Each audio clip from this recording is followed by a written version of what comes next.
have a home line. Oh, how long has he been in that car? It's all steamed up. Is he in a station wagon? Get it, honey.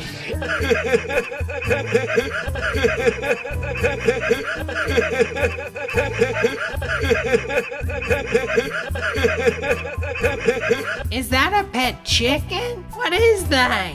What is that? There's a lady behind me feeding cats!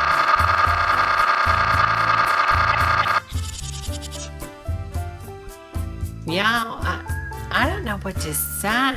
Honey, what in the world? He needs to calm down. Oh, Nick. I say a little prayer for you.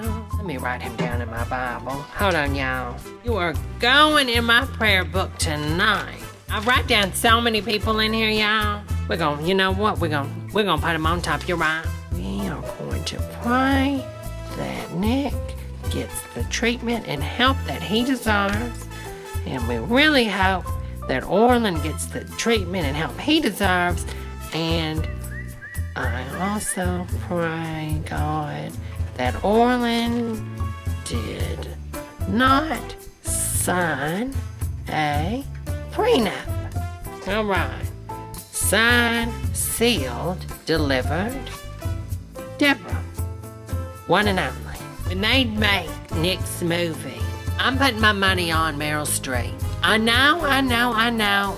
It's cliche because Meryl does everything with these roles, but I think Meryl could do this.